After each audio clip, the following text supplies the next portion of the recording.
Hi friends, I am Sheikh. Welcome to my YouTube channel the ocean of Shiksha. तो आज की video में हम क्लास 11 का जो हमारा सेकंड बुक है पॉलिटिकल थ्योरी, उसको डिस्कस करेंगे। उसका चैप्टर 6 जो कि है हमारा सिटीजनशिप यानी कि नागरिकता।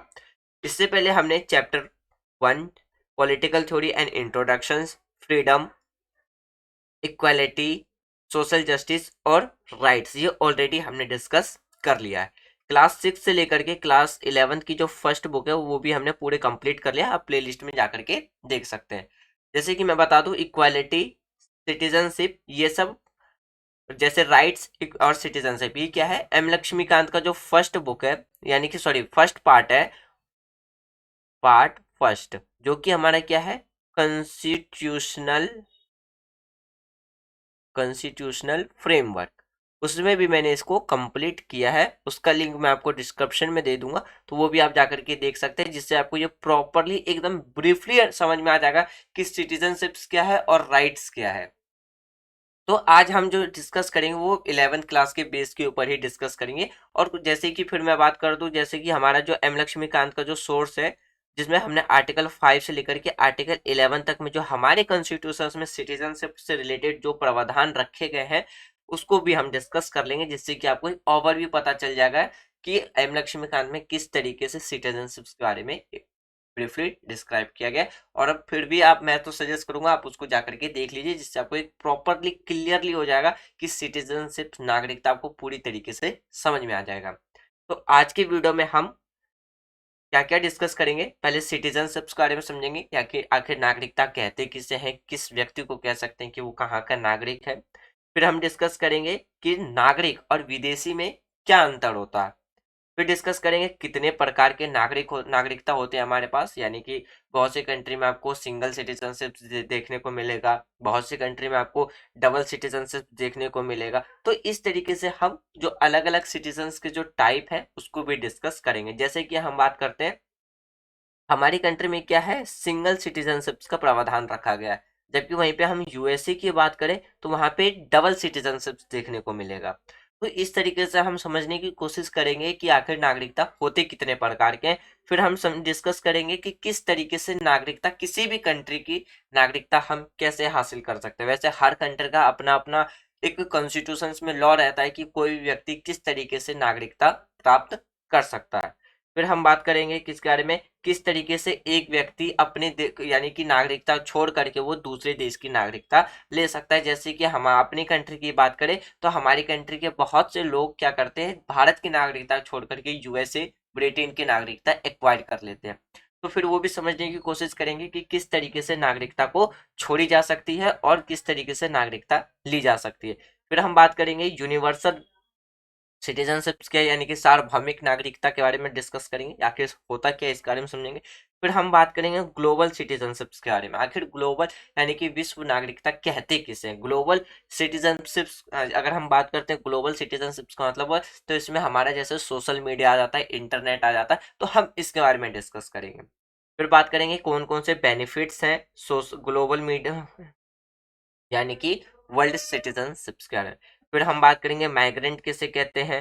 फिर बात करेंगे स्टेट आखिर किस तरीके से क्या करता है, राज्य नागरिकता प्रदान करता है, इसके बारे में हम समझेंगे। फिर डिस्प्लेसमेंट के बारे में समझेंगे।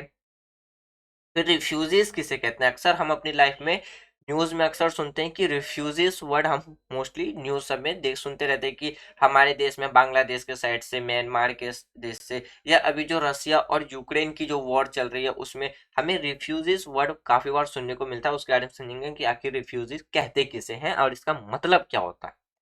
फिर हम बात करेंगे इसे किस तरीके से काउंटर किया जा सकता है। फिर इक्वलिटी, इक्वल राइट और सिटीजन्स एंड नेशंस के बारे में डिस्कस करेंगे।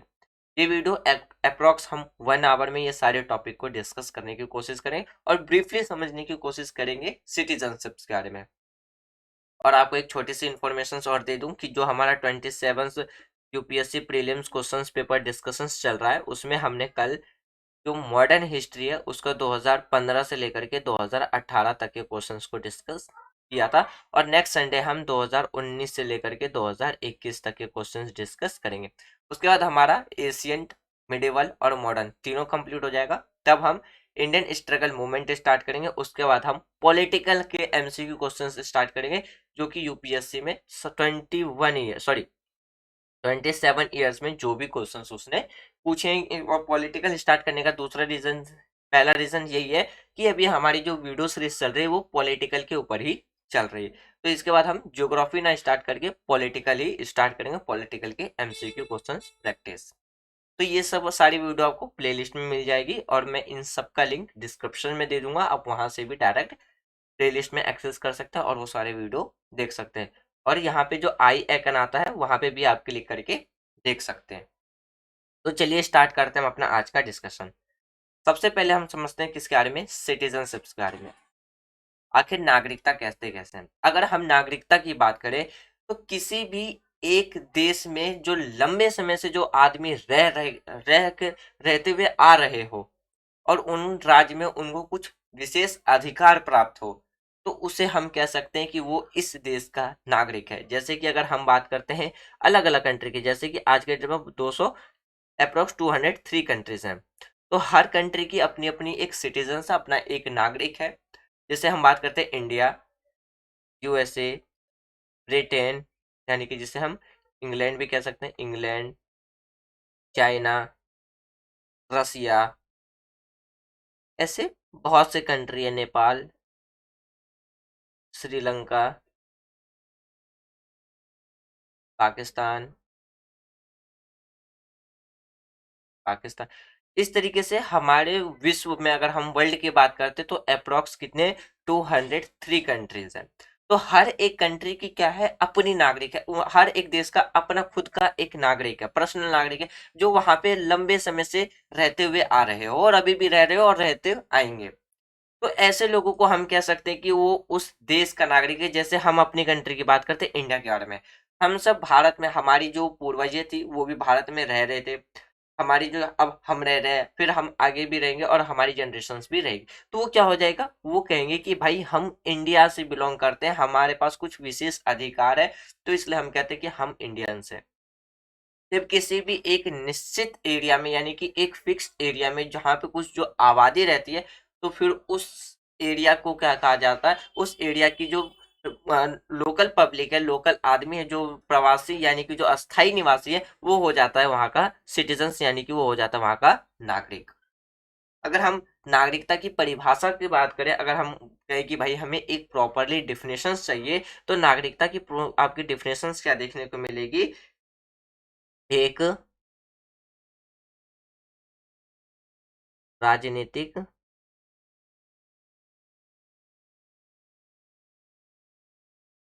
समुदाय,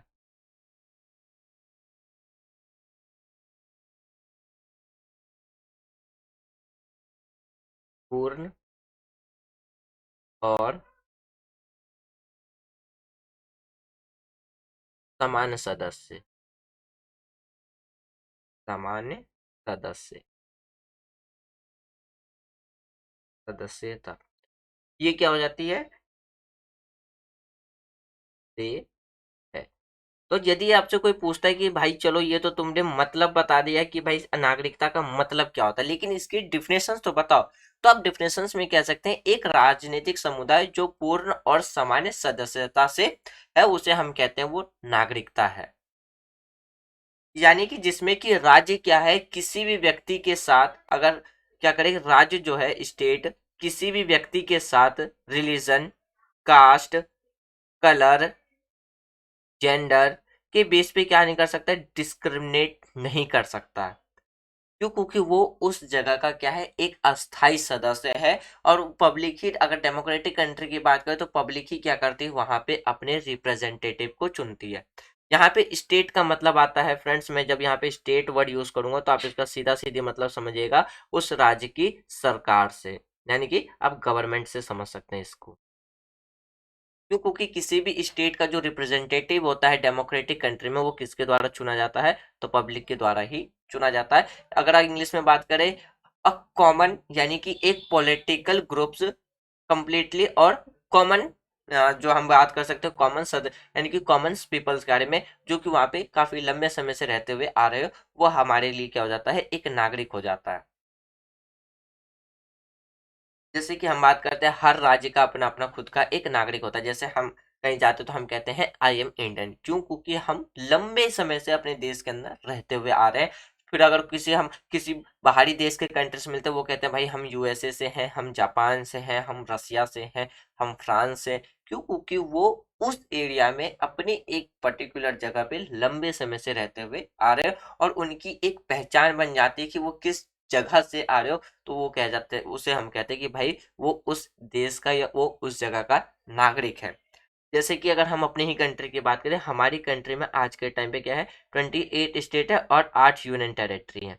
यदि कोई व्यक्ति जम्मू कश्मीर से बिलोंग करता है और वो झारखंड के राज्य में जाता है, तो वो वहां जाके क्या कहेगा कि भाई मैं जो मूल निवासी हूँ वो जम्मू कश्मीर का हूँ, और झारखंड वाला कहेगा भाई मैं झारखंड से बिलोंग करता हूँ। लेकिन वहीं पे जब वो किसी और देश में जाएगा तो वो ये नहीं कहेगा कि भाई मैं जम्मू कश्मीर से बिलोंग करता हूँ या मैं झारखंड से बिलोंग करता हूँ, वो कहेगा कि भाई मैं इंडिया से बिलोंग करता हूँ। तो इसका मतलब क्या हो गया कि वो भारत देश का नागरिक है। क्यों? क्योंकि वो वहां पे लंबे समय से रहते हुए आ रहा है। जैसे हम अपनी पहचान एक स्टेट में जब दूसरे स्टेट में जाके देते हैं कि भाई मैं इस राज्य से बिलोंग करता हूँ, तो मतलब है कि हम लंबे समय से क्या है, पर्टिकुलर उसी राज्य में रहते हुए आ रहे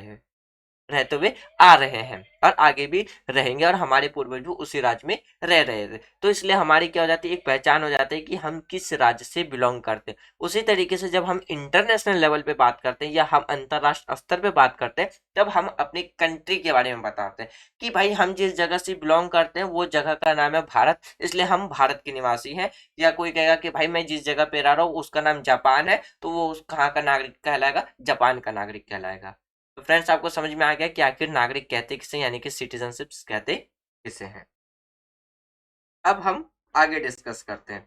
यानी कि अगर मैं आपको इसमें कुछ और पॉइंट्स बताऊं, तो नागरिक के पास क्या रहता है, हर राज्य अपने नागरिक को कुछ अधिक स्पेशल अधिकार देता है जो कि विदेशी लोगों को नहीं रहता है। जैसे कि अगर हम बात करते हैं, जैसे मैं कहूँ भाई मैं इंडियन हूँ, यानी कि मैं भारत से बिलोंग करता हूँ, तो मेरा जो देश है इंडिया, यानी कि जहां से मैं बिलोंग कर रहा हूँ, तो वो क्या करेगा, मुझे कुछ विशेष अधिकार देगा कंपेयर टू अदर जो विदेशी लोग भारत में आखिर आकर के रह रहे हो। जैसे कि हर विदेशी, हर एक देश का नागरिक दूसरे देश में क्या करता है, तो काम करने के लिए, घूमने के लिए जाता है, तो उसको वो अधिकार नहीं रहता है जो वहां के मूल निवासी के पास वो अधिकार रहता है। जैसे कि अपना वोट, यानी कि वोट देने का अधिकार, यानी कि अपना रिप्रेजेंटेटिव चुनने का अधिकार, अपनी सरकार चुनने का अधिकार, पॉलिटिकल में पार्टिसिपेट करने का अधिकार, ये सब क्या होता है, कुछ विशेष अधिकार होते हैं जो सिर्फ वहां के मूल निवासी को ही प्राप्त होते हैं, ना कि किसी भी विदेशियों को। तो यहाँ पे एक अगर हम बात करें कुछ ऐसे अधिकार जो वहां के मूल निवासी को दे दिए जाते हैं, तो इससे क्या हो जाता है, एक डिफरेंस निकल के आता है कि वो वहां का मूल निवासी है या कोई विदेशी है। तो इसीलिए हम कहते हैं कि भाई हम कहाँ के नागरिक हैं, तो हम इस देश के नागरिक हैं। अगर हम अपने कॉन्स्टिट्यूशंस की बात करें, तो हमारे कॉन्स्टिट्यूशन में आर्टिकल 11 से लेकर के आर्टिकल 5 से लेकर के आर्टिकल 11 तक किसके बारे में बात की गई है कि किस तरीके से हमारे देश में नागरिकता ली जा सकती है, नागरिकता मतलब नागरिकता छोड़ा जा सकता है। तो इसीलिए कहते हैं कि हम कहते हैं कि भाई हम इस देश के नागरिक हैं। ये तो हमारी कंट्री की बात हो गई। और एक चीज और कि अगर हम नागरिकता जैसे टॉपिक की बात करें, यानी कि जो सिटीजनशिप्स की बात करें, तो इसमें पार्लियामेंट के पास ये अधिकार रहता है कि वो नागरिकता से रिलेटेड, यानी कि सिटीजनशिप से रिलेटेड कोई भी कानून बना सकता है। फ्रेंड्स, मैं आपसे यहाँ पे एक क्वेश्चन पूछूंगा कि हमारी कंट्री में जो सिटीजनशिप्स की बात रखी गई है आर्टिकल 5 से लेकर आर्टिकल 11 तक, आपको ये बताना है कि अभी तक टोटल हमने इसे कितने बार अमेंडमेंट किया जा चुका, यानी कि टोटल कितनी बार अमेंडमेंट किया है, और उसको ईयर के साथ आपको कमेंट बॉक्स में लिखना है। इससे आपका एक रिवीजन हो जाएगा और आपको थोड़ा और जानकारी पता चल जाएगी अपनी सिटीजनशिप से रिलेटेड। अब बात करते हैं हम किसके बारे में, नागरिक, और यानी कि जो हमारे देश के जो हम नागरिक हैं और विदेशी हैं उसके बारे में समझने की कोशिश करते हैं।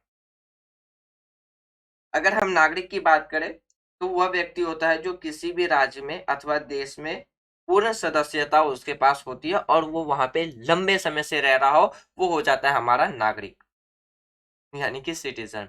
यानी कि हम सीधा सीधी कहते हैं कि नागरिक जो होता है ना वो अस्थाई होता है। क्या होता है? अस्थाई, यानी कि वो परमानेंट होता है।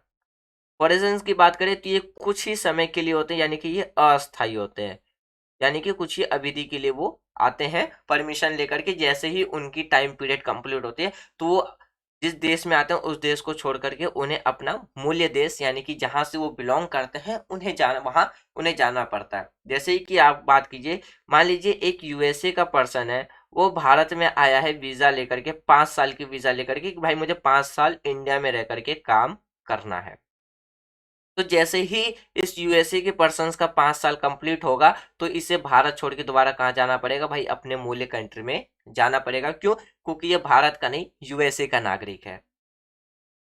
उसी तरीके से यदि कोई इंडियन पीपल यूएसए में जाता है 3 साल के काम करने के लिए, तो जैसे ही इसका 3 साल कंप्लीट होगा तो इसे दोबारा भारत आना पड़ेगा। क्यों? क्योंकि ये भारत का निवासी है, यूएसए का नहीं। तो ये अंतर होता है एक सिटीजन्स और एक फॉरेनर्स, यानी कि एक नागरिक और विदेशी में ना। अगर एक वर्ड में आप कहना चाहे तो नागरिक अस्थाई होता है और विदेशी अस्थाई होता है। अब अगर हम इसके डिफरेंस की बात करें, अगर हम नागरिक और यानी कि सिटीजन्स और फॉरेनर्स में अगर डिफरेंस की बात करें तो इसके डिफरेंस हम 4 बेसिस पे कर सकते हैं। यानी कि एक निवासी के स्थान पे, रेसिडेंट के आधार पे, राइट्स के आधार पे, ड्यूटीज के आधार पे और प्रतिबंध यानी कि रिस्ट्रिक्शंस के आधार पे हम क्या कर सकते हैं? इन 4 बेसिस पे हम सिटीजन्स और फॉरेनर यानी कि विदेशी में अंतर कर सकते हैं। जैसे कि अगर हम बात करते हैं रेसिडेंस के बारे में, अगर हम नागरिक की बात करें तो वो क्या होते हैं? परमानेंट होते हैं। क्या होते हैं? परमानेंट होते हैं। और ये टेम्पोररी होते हैं, यानी कि हम बात करते हैं ये क्या होते हैं? अस्थाई होते हैं। पहला, यानी कि जब हम बात करते हैं विदेशी के लिए, विदेशी जब अपना देश छोड़ के किसी दूसरे देश में जाता है तो उनके पास एक लिमिटेशंस रहता है टाइम का, कि भाई आप इतने ही टाइम के लिए यहाँ पे रह सकते हैं। जैसे ही आपका टाइम पीरियड होगा आप अपना ये देश छोड़ के आप अपने देश चले जाइए। अगर नहीं जाएंगे तो फिर इसमें क्या है कि आप उस कंट्री के लॉ के अगेंस्ट काम कर रहे हैं और फिर क्या है कि वहां की एडमिनिस्ट्रेशन आपके अगेंस्ट में एक्शन लेगी। और अगर हम सिटीजन्स की बात करें तो वो उस देश में उसके पास कोई भी लिमिटेशंस नहीं है। जैसे कि हमारे पास कोई लिमिटेशंस नहीं है कि हम भारत में कितने साल के लिए रह सकते हैं। हमारी जब तक इच्छा होगी तब तक हम भारत में रह सकते हैं। बेशक हम अपनी नागरिकता जब हम अपनी देश की छोड़ दें तब हम दूसरे देश की नागरिकता ले सकते हैं। लेकिन अभी हमारे पास टाइम पीरियड नहीं है, यानी कि टाइम लिमिटेशंस नहीं है। हम यहाँ के परमानेंट अस्थाई हैं। उसी तरीके से जो यूएसए के सदस्य होंगे वो परमानेंट अस्थाई होंगे अपने देश के लिए। जापान की बात करें तो जापान के जो लोग होंगे वो अपने देश के लिए अस्थाई होंगे। लेकिन वही चीज जब हम जापान जाएंगे, यूएसए जाएंगे या अदर कंट्री जाएंगे तो हमारे पास एक लिमिटेशन आ जाएगी टाइम की, कि भाई आप 1 साल के लिए हैं, 6 महीने के लिए हैं, 2 साल के लिए, 10 साल के लिए, 15 साल के लिए, ये एक लिमिटेशन रहेगी। जैसे ही आपका लिमिटेशन टाइम कंप्लीट होगा आप अपने देश लौट जाइए। तो ये एक अंतर होता है अगर हम बात करते हैं रेसिडेंट के बेस पे। तो सिटीजन अस्थाई होता है अपने देश के लिए और विदेशी अस्थाई होता है। फिर बात करते हैं अधिकार के बारे में। जब हमने एम लक्ष्मीकांत में राइट्स चैप्टर डिस्कस किया था, फंडामेंटल राइट डिस्कस किया था, उसमें हमने बहुत से ऐसे फंडामेंटल राइट डिस्कस किया था जो सिर्फ हमें प्राप्त है, किसी भी विदेशी लोगों को प्राप्त नहीं है। जैसे इलेक्शंस में पार्टिसिपेट करने का अधिकार, वोट देने का अधिकार, अपने रिप्रेजेंटेटिव को चुनने का अधिकार। तो ये सब अधिकार सिर्फ देश के मूल निवासी को ही होता है, यानी कि सिर्फ किसी देश के नागरिक को ही होता है, वो विदेशी के पास नहीं होता है। विदेशी के पास किस तरीके के आधार होते हैं? जैसे राइट टू जस्टिस, न्याय प्राप्त करने का अधिकार, न्याय का अधिकार। जैसे कि यदि सोसाइटी में अगर वो किसी कंट्री में जाते हैं और उनके साथ कोई अनलॉफुल एक्टिविटी की जाती है तो उसके तहत वो कोर्ट जा सकते हैं, अपनी कंप्लेन रजिस्टर्ड करा सकते हैं, क्योंकि उनके पास ये अधिकार है राइट टू जस्टिस का। फिर कहीं पे भी घूमने का अधिकार।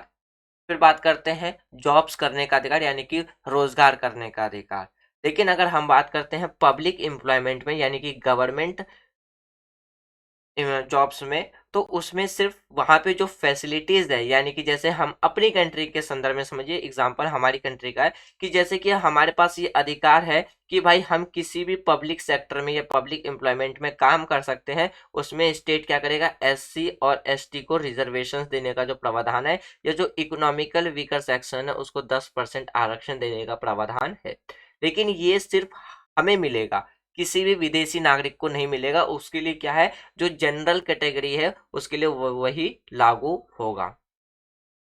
तो यहाँ पे क्या है, एक विशेष अधिकार मिलता है हमें कंपेयर टू फॉरेन के, यानी कि विदेश से। उसी तरीके से जब हम किसी दूसरे देश में जाते हैं तो हमारे साथ वो हमारे पास जनरल ही राइट्स रहते हैं जो कि हर एक विदेशी के पास रहता है, और वहाँ के जो मूल निवासी होगा उनको कुछ विशेष अधिकार प्राप्त होगा। जैसे कि यूएसए में बात करें तो यूएसए में क्या है, वही नागरिक प्रेसिडेंट बन सकता है जिसका जन्म कहाँ हुआ हो, तो यूएसए में हुआ हो। वो पर्सन कभी भी प्रेसिडेंट नहीं बन सकता जिसने यूएसए की सिटीजनशिप ली हो। लेकिन देखिए सीधा सीधी समझ, जैसे कि यूएसए में ये प्रावधान है कि यूएसए में अगर किसी को प्रेसिडेंट बनना हो तो क्या हो, यूएस उसका जो जन्म है कहाँ होना चाहिए, यूएसए के अंदर ही होना चाहिए, तभी वो यूएसए का प्रेसिडेंट बन सकता है। तो ये क्या हो गया, ये एक विशेष राइट हो गया जो सिर्फ वहीं के पीपल्स को मिला है और किसी भी विदेशी लोगों को नहीं, चाहे वो बेशक ही यूएसए की सिटीजनशिप ही क्यों ना ले ले। पर हमारी कंट्री में क्या है कि जब तक कोई हमारे देश का नागरिक नहीं बनेगा तब तक वो कोई भी, जैसे कि इलेक्शन में पार्टिसिपेट करने का, वोट देने का अधिकार, इन सब का लाभ वो नहीं उठा सकता। तो एक डिफरेंस निकल के आता है अधिकार पे। अब बात करते हैं कुछ ड्यूटीज के बारे में। अब जैसे देखिए, अगर हम कर्तव्य की बात करें तो कर्तव्य दोनों के लिए, यानी कि चाहे वो सिटीजन्स हो या फॉरेनर यानी कि विदेशी है। अगर हम अगर कर्तव्य के बात पे समझे तो कर्तव्य जो है ये कानूनी तौर पे क्या होता है कि इन्हें राज्य के सभी कानूनों कर्तव्यों का पालन करना अनिवार्य होता है। जबकि अगर हम फॉरेन कंट्री की बात करें तो वो अपने देश के कर्तव्य के लिए क्या रहते हैं, उत्तरदायित्व रहते हैं। जैसे कि अगर हम बात करते हैं, जब हमारी कंट्री में 40 हमारे सॉरी हमारे कॉन्स्टिट्यूशन में 42nd कॉन्स्टिट्यूशन अमेंडमेंट किया गया था, जिसमें आर्टिकल 51 में ए में क्या जोड़ा गया था, फंडामेंटल ड्यूटीज ऐड किया गया था। वहीं पे जो हमारे 1999 में वर्मा कमेटी ने ये आइडेंटिफाई किया था कि कौन कौन सी ड्यूटी क्या है, एक लीगल मतलब एक लीगल ड्यूटी है। क्योंकि हमारी कंट्री हमारे कॉन्स्टिट्यूशंस के अंदर जो हमारे फंडामेंटल ड्यूटी है वो क्या है, एक अनजस्टिसेबल है। जिस तरीके से फंडामेंटल राइट एक जस्टिसेबल है, लेकिन जो हमारा फंडामेंटल ड्यूटी है वो क्या है, इनजस्टिसेबल है। उसी तरीके से 1999 में वर्मा कमेटी ने कुछ हमारे ऐसे फंडामेंटल ड्यूटीज थे जिन्होंने जिसमें कहा था कि ये भाई लीगल है, अगर आप इसको फॉलो नहीं करेंगे तो आपके तहत क्या है, आपको या तो पनिश किया जा सकता है या आप पे चार्जेस फाइन लगाए जा सकते हैं। जैसे अपने राष्ट्रीय ध्वज का अपमान करना, कॉन्स्टिट्यूशन का पालन ना करना, जो भी हमारी हिस्टोरिकल चीज है उसको डिस्ट्रॉय करना, पब्लिक रूल्स को फॉलो ना करना। अगर आप ऐसी एक्टिविटी करते हैं तो आप पे फाइन लगाए जा सकते हैं, चार्जेस लगाए जा सकते हैं और आपको पनिश किया जा सकता है। तो फिर यहाँ पे क्या निकल के आता है कि हमारा जो कर्तव्य है हमारे देश के लिए वो क्या है, एक क्या कर सकते हैं, वो कानूनी कर्तव्य बन जाता है, यानी कि एक लीगल ड्यूटी बन जाता है। और हर एक विदेशी लोगों के लिए क्या है, वो अपने देश के लिए, अपने देश के कर्तव्यों के लिए वो क्या है, उत्तरदायित्व, वो हमारे देश के कर्तव्यों के लिए उत्तरदायित्व नहीं होंगे। हाँ, जैसे कि अगर आप बात कीजिएगा कि अगर वो हमारे हिस्टोरिकल चीज को डिस्ट्रॉय करता है तो उसके लिए क्या किया जा सकता है, उस व्यक्ति की कंप्लेन हम उस देश में कर सकते हैं जिस देश का वो नागरिक है, और तब वहां पे हम यानी कि अपील कर सकते हैं कि भाई इसने हमारी कंट्री के अंदर आकर के इस चीज को डिस्ट्रॉय किया है, नुकसान किया है, आप इसके तहत इस हमारी कंट्री क्या कर सकते हैं, फाइन लगा सकते हैं उस देश पे। तो यानी कि ये निकल के आता है कि हमारा जो कर्तव्य है हम उसके लिए दायित्व है, और जो विदेशी लोग हैं वो हमारे देश के कर्तव्य के लिए नहीं, वो अपने देश के कर्तव्य के लिए उत्तरदायित्व रहते हैं। अब बात करते हैं रिस्ट्रिक्शंस के बारे में, यानी कि प्रतिबंध के बारे में। रिस्ट्रिक्शंस की बात करें तो हमारे पास ये अधिकार है कि हम 28 राज्य में से या 8 यूनियन टेरिटरी में से कहीं पे भी जाकर के निवास कर सकते हैं, कहीं पे भी जाके घूम सकते हैं, किसी भी राज्य में या यूनियन टेरिटरी में जाके बिजनेस कर सकते हैं, अस्थायी रूप से सेटल हो सकते हैं। तो इस तरीके का रिस्ट्रिक्शंस देश के मूल निवासी पे नहीं होता है, जबकि जो विदेशी लोग होते हैं उस पे इस कुछ रिस्ट्रिक्शंस देखने को मिलता है। जैसे कि उन एरिया में जाना विदेशी लोगों का प्रतिबंध होता है जहां अब भारत सरकार ने प्रतिबंध लगा रखा हो, यानी कि जैसे कुछ माइनॉरिटीज एरिया में, यानी कि जिसको सरकार बचाने के लिए क्या कर रही हो, अभियान चला रही हो, या उसको नुकसान ना पहुंचाने देना चाहती हो। तो इस तरीके से क्या है, कुछ विदेशियों पे हमें रिस्ट्रिक्शंस भी देखने को मिलता है, जबकि देश के मूल निवासी पे रिस्ट्रिक्शंस बहुत ही कम देखने को मिलता है। अब हम इसके आगे वाला टॉपिक डिस्कस करते हैं। यानी कि अब हम समझते हैं कि हमारे कॉन्स्टिट्यूशंस के अंदर, अभी मैंने थोड़ी देर पहले ही बताया था आपको कि हमारे कॉन्स्टिट्यूशंस के अंदर आर्टिकल 5 से लेकर के जो आर्टिकल 11 तक है, वो किसके बारे में बात करता है, सिटीजनशिप्स के बारे में बात करता है। अब एक ओवरव्यू उसके बारे में देख लेते हैं, और ये जो सोर्स है मैंने एम लक्ष्मीकांत की बुक से ही लिया है। एम लक्ष्मीकांत के बुक का ये एक सोर्स है। तो अगर हम आर्टिकल 5 के अकॉर्डिंग बात करते हैं, किसके बारे में, अकॉर्डिंग टू आर्टिकल 5, आर्टिकल 5 क्या कहता है कि भारत के अंदर जितने भी जो सिटीजन, यानी कि जितने भी जो लोग जन्म ले रहे हैं, उन सब, वो सब क्या होंगे, वो भारत के नागरिक होंगे। यानी कि एक क्या पता चल रहा है कि जन्म के आधार पे भी हमें क्या मिल सकता है, नागरिकता मिल सकता है। फिर आर्टिकल 5 क्या कहता है कि यदि किसी के पेरेंट्स भारत में रह रहे हो या भारत के ही निवासी हो, उन्हें भी क्या किया जा सकता है, तो उनके बच्चों को कहाँ का अधिकार दिया जाएगा, तो भारत का ही अधिकार दिया जा सकता है। तो यहाँ पे हमें दूसरा कंसेप्ट निकल के आ रहा है कि यदि किसी व्यक्ति का पूर्वज भारत में रह रहा हो, यानी कि पेरेंट्स के बेस पे भी क्या मिल सकता है, सिटीजनशिप मिल सकता है। यानी कि यहाँ तक कि वे लोग जो भारत में आदिवासी थे लेकिन वहां पैदा नहीं हुए हो, लेकिन फिर भी उनके माता पिता जैसे एक का जन्म कहाँ हुआ हो, भारत में हुआ हो, तो वो भी भारत के नागरिकता माने जाएंगे। यानी कि उनके पास जो सिटीजनशिप होगा वो कहाँ का होगा, इंडिया का होगा। तीसरे पॉइंट में क्या कहा गया कि anyone who had lived in India for more than 5 years was also eligible to seek citizenship. यानी कि हमारे कॉन्स्टिट्यूशन के आर्टिकल 5 में कहा गया कि यदि कोई व्यक्ति 5 साल से ज्यादा रह रहा हो तो वो एलिजिबल है, यानी कि वो कैपेबल है कि वो भारत की नागरिकता लेने के लिए। तो यानी कि एक बात यहाँ पे क्या पता चल गया है कि यदि आप किसी देश में लंबे समय से रह रहे हो, तो वहां पे आप राज्य में अपना एक रिक्वेस्ट डाल सकते हो कि भाई मुझे इस देश का सिटीजनशिप चाहिए। यानी कि आप कह सकते हैं रजिस्ट्रेशन के बेस पे भी आप किसी कंट्री की सिटीजनशिप ले सकते हो, यानी कि एक्वायर कर सकते हो।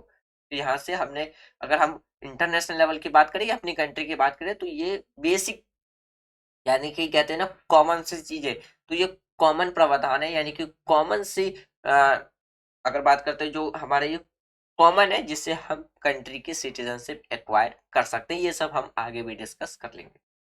अब बात करते हैं आर्टिकल 6 में क्या रखा गया।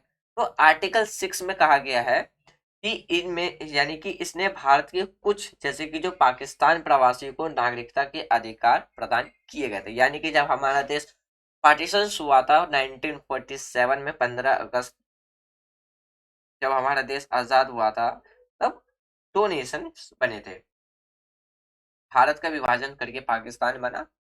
पाकिस्तान भी दो खंड में हुआ था। हम कहते हैं वैसे भारत और पाकिस्तान के विभाजन हुआ था, वैसे भारत का 3 हिस्सों में टुकड़े किए गए, एक वेस्टर्न पाकिस्तान के नाम पे और एक ईस्टर्न पाकिस्तान के नाम पे, जिसे हम आज के टाइम पे क्या कहते हैं, बांग्लादेश भी कहते हैं।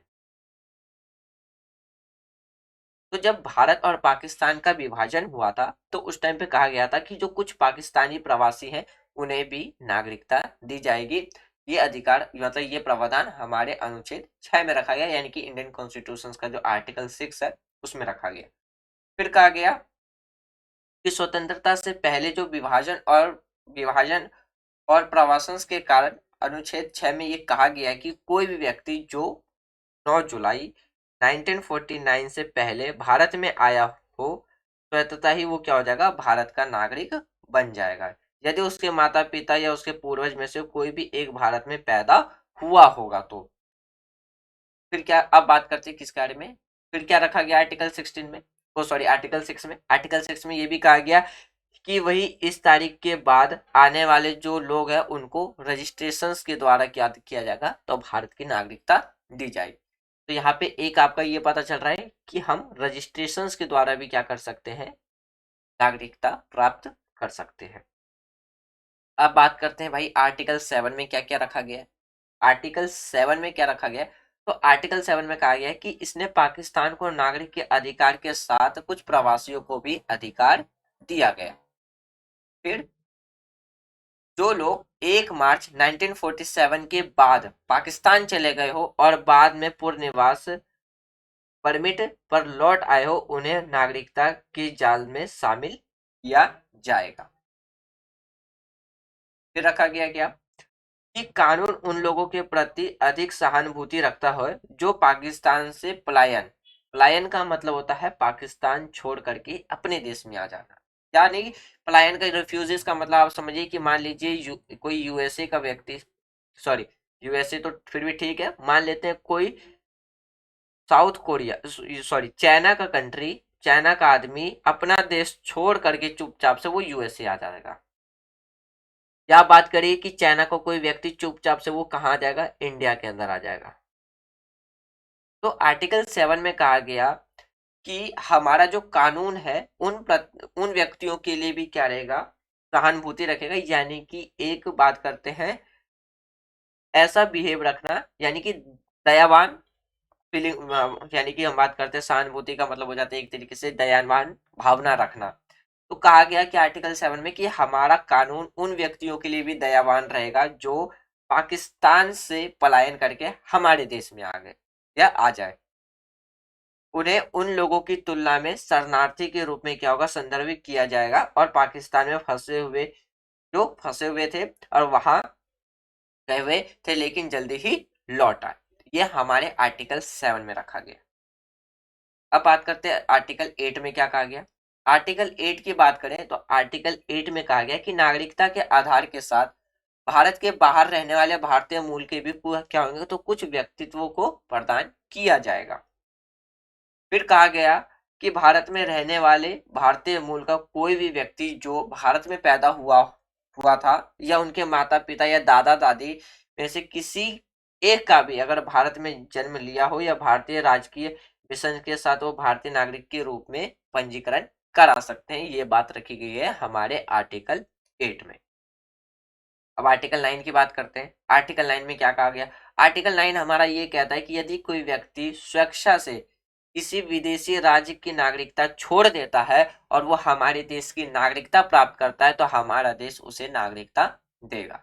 जैसे कि अभी मैंने बात की, जैसे कि मान लीजिए चाइना है, चाइना का कोई व्यक्ति कहेगा कि भाई मुझे चाइना में नहीं रहना, मुझे चाइना की नागरिकता उसने त्याग दी और वो कहेगा कि भाई मुझे इंडिया की सिटीजनशिप चाहिए, तो हमारा देश उसे नागरिकता प्रदान कर देगा। बस कंडीशंस ये, उसको कुछ कंडीशंस को फुलफिल करना होगा। जैसे 5 साल पहले मतलब 5 साल वो अस्थायी रूप से भारत में रहेगा, उस पर किसी भी तरीके का क्रिमिनल चार्ज नहीं होना चाहिए, उस पर और वो किसी भी देश से निष्कासित ना हो, यानी कि किसी भी देश से निकाला ना गया हो। तो कुछ कंडीशंस को फुलफिल करके वो भारत की नागरिकता ले सकता है। ये हमारे आर्टिकल 9 में कहा गया। फिर आर्टिकल 10 में क्या कहा गया। आर्टिकल 10 में ये कहा गया कि कोई भी व्यक्ति जो इस भाग के पूर्ववर्ती प्रावधान में से किसी के तहत भारत का नागरिक है या माना जाता है, संसद द्वारा बनाए गए किसी भी कानून या प्रावधान के अधीन ऐसा नागरिक बना रहेगा।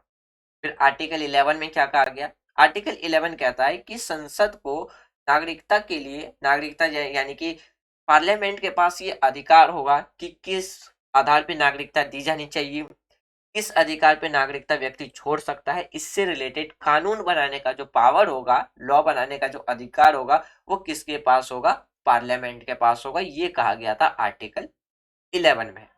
तो जो हमारा आर्टिकल 5 से लेके जो भी हमने आर्टिकल 11 तक देखा, तो उसमें हमें ये पता चल रहा था कि किस किस तरीके से हम अपनी कंट्री के अंदर सिटीजनशिप एक्वायर कर सकते हैं, ले सकते हैं और छोड़ सकते हैं। तो इनमें से कुछ ऐसे भी शब्द थे जो कि कॉमन है, हर एक देश की नागरिकता प्राप्त करने के लिए ये कॉमन है। जैसे कि मैंने आपको कहा था अभी थोड़ी देर पहले बताया कि हमारी आर्टिकल 9 के तहत कि हमारी कंट्री में कोई भी व्यक्ति अपनी इच्छा से अपने देश की नागरिकता छोड़ के हमारे देश की नागरिकता ले सकता है, लेकिन उसमें कुछ कंडीशन होना चाहिए। कंडीशंस में मैंने आपको क्या बताया था कि वो अपने देश से निष्कासित ना हो, उस पर किसी भी तरीके का क्रिमिनल चार्ज ना हो, या उसकी कोई भी ऐसी एक्टिविटी ना हो जो क्राइम हो, जो अनलॉफुल एक्टिविटी नहीं होनी चाहिए। ये ऐसे ही कॉमन चीजें इंटरनेशनल लेवल पे भी, यानी कि अदर देश की सिटीजनशिप एक्वायर करने के लिए भी ये जरूरी हो जाती है। फिर मैंने आपको बताया था रजिस्ट्रेशन के मेथड से, यानी कि हम अपने अपील कर सकते हैं स्टेट से कि भाई हम जिस देश से बिलोंग करते हैं हमने उस देश का सिटीजनशिप त्याग दिया, यानी कि छोड़ दिया, मुझे आपके देश का सिटीजनशिप चाहिए। तो वहां की कंडीशंस को फुलफिल करने के बाद आप रजिस्ट्रेशन के तहत क्या कर सकते हैं, वहां की सिटीजनशिप एक्वायर कर सकते हैं। जैसे कि अगर मैंने बताया था कि हमारी कंट्री के बहुत से लोग क्या करते हैं, यूएस अपनी कंट्री की नागरिकता छोड़ करके वो क्या कर सकते हैं, बाहर की कंट्री का नागरिकता प्राप्त कर सकते हैं। एग्जाम्पल के तौर पर समझिए कि जो अभी ऋषि सोनाल है, जो कि ब्रिटेन के प्रेसिडेंट प्राइम मिनिस्टर है, वो उन्होंने क्या किया, भारत की वो बेसिकली वो बिलोंग भारत से करते हैं, तो उन्होंने भारत की नागरिकता छोड़ के कहाँ की ले ली, ब्रिटेन की ले ली। तो वो अभी कहाँ के नागरिकता कहलाएंगे, ब्रिटेन के नागरिकता कहलाएंगे। फिर जैसे हम गूगल के सीईओ की बात करें, वो है बिलोंग भारत से करते हैं, लेकिन नागरिकता कहाँ की है उनके पास, यूएसए की है। कहाँ की है, यूएसए की। तो यूएसए की नागरिकता होने का मतलब है कि उन्होंने भारत की नागरिकता को त्याग दिया, क्योंकि हमारी वो जो हमारा देश है उसमें एक नागरिकता के प्रावधान में ये भी है कि यदि कोई व्यक्ति दूसरे देश की नागरिकता प्राप्त करता है तो वो भारत की नागरिकता खो देगा। ये प्रावधान रखा गया कि किस तरीके से हमारे देश में नागरिकता त्यागी जा सकती है। अब हम इसके आगे के टॉपिक डिस्कस करते हैं, जो कि हमारी क्लास 11th के अकॉर्डिंग था। ये मैंने आपको कुछ एक्सटर्नल इंफॉर्मेशन दी जो कि आपको समझने में हेल्प करेगा सिटीजनशिप के बारे में। अब हम बात करते हैं टाइप्स ऑफ सिटीजनशिप, यानी कि नागरिकता के प्रकार के बारे में। अगर हम टाइप्स ऑफ सिटीजनशिप की बात करें, एक होता है जन्मजात नागरिकता, जिसे हम कहते हैं बर्थ राइट सिटीजनशिप, यानी कि यदि किसी व्यक्ति का जन्म उसी देश में हुआ हो तो वो प्राकृतिक नेचुरली रूप से क्या हो जाएगा, उस देश का नागरिक हो जाएगा, उस देश का निवासी होगा। जैसे कि जैसे कि हम सबका जन्म कहाँ हुआ, भारत में हुआ, तो हमारे पास बाय नेचर कहाँ का सिटीजनशिप आ गया, तो भारत का आ गया, यानी कि इंडिया का आ गया। तो इसे हम कहते हैं जो जन्म के साथ ही हमें क्या मिल जाता है, नागरिकता मिल जाता है। अब अगर किसी का 18 साल हो तो 18 साल के बाद वो भारत की नागरिकता छोड़ करके किसी और देश की नागरिकता प्राप्त कर सकता है, ये उसके पास अधिकार है। जैसे कि अगर बहुत से लोगों का एज अगर अबव 18 है, तो 18 के बाद वो चाहेगा कि भाई मुझे इंडिया का सिटीजनशिप नहीं चाहिए, मुझे चाहिए यूएसए का। वो इस चीज के लिए स्वतंत्र है, वो भारत की नागरिकता छोड़ करके वो यूएसए की नागरिकता ले सकता है। लेकिन अगर उसका जन्म भारत में हुआ हो तो वो 18 साल तक बाय नेचर कहाँ का नागरिक रहेगा, भारत का ही नागरिक वो कहलाएगा। उसके बाद वो आजाद हो सकता, यानी कि उसके पास पूरी आजादी है, वो किसी भी देश का नागरिकता प्राप्त कर सकता है। दूसरा आता है हमारा स्टेट सिटीजनशिप। स्टेट सिटीजनशिप का मतलब निकल के आता है यहाँ पे रजिस्ट्रेशन से, यानी कि एक व्यक्ति जब अब दूसरे स्टेट से गवर्नमेंट से अपील करता है कि भाई मुझे आप अपने देश का नागरिकता दे दो, तो इससे हम कहते हैं स्टेट सिटीजनशिप, यानी कि राज्य जब, यानी कि स्टेट किसी व्यक्ति को क्या करता हो, नागरिकता प्रदान करता हो। जैसे कि मैंने आज जब अभी हम थोड़ी देर पहले जो डिस्कस कर रहे थे, आर्टिकल 11 से लेकर के 11 तक, सॉरी आर्टिकल 5 से लेकर 11 तक अपने सिटीजनशिप के बारे में, तो उसमें कहा गया था कि भारत उन लोगों के लिए भी सहानुभूति रखेगा जो कि पाकिस्तान से भाग करके, यानी कि रिफ्यूजी, जो पाकिस्तान के रिफ्यूजी वो भारत में है और वो भारत की नागरिकता लेना चाहता हो। तो भारत की नागरिकता लेने का मतलब क्या है, वहां पे स्टेट प्रोवाइड करा रहा है सिटीजनशिप, यानी कि राज्य के द्वारा रिफ्यूजीज को नागरिकता दी जा रही है। तो यानी कि दूसरा तरीका क्या होता है, जब राज्य किसी व्यक्ति को नागरिकता प्रदान करता है तो उस तरीके से भी नागरिकता दी जा सकती है, और वो भी एक टाइप है हमारा किसका, सिटीजनशिप का। दूसरा और तीसरा आता है सिंगल सिटीजनशिप। सिंगल सिटीजनशिप का कॉन्सेप्ट आपको कहाँ देखने को मिलेगा, हमारी कंट्री इंडिया में। जैसे कि हमारी कंट्री में कितने 28 राज्य और 8 यूनियन टेरिटरी है। तो इसमें अगर कोई व्यक्ति जम्मू कश्मीर से है और उसको कन्याकुमारी यानी कि तमिलनाडु में जाना हो, तो उसे किसी भी वीजा की जरूरत नहीं पड़ेगी, वो आजादी से निफिकिर होकर के वो जम्मू कश्मीर से कन्याकुमारी यानी कि तमिलनाडु घूम सकता है। यदि कोई व्यक्ति गुजरात से है तो वो गुजरात से लेकर के कहीं पे भी, जो हमारा साउथ ईस्टर्न स्टेट है, जो जिसे हम सेवन सिस्टर्स भी कहते हैं, तो वहां पे इजिली घूम सकता है, किसी भी तरीके का रिस्ट्रिक्शंस नहीं है। तो उसे हम कहते हैं सिंगल सिटीजन, यानी कि चाहे 28 राज्य और 8 यूनियन टेरिटरी, इनमें से हर एक व्यक्ति के पास क्या है, सिंगल सिटीजनशिप है, यानी कि वो भारत में पूर्ण भारत के किसी भी राज्य, किसी भी यूनियन टेरिटरी में वो आसानी से घूम सकता है, जा सकता है, रह सकता है।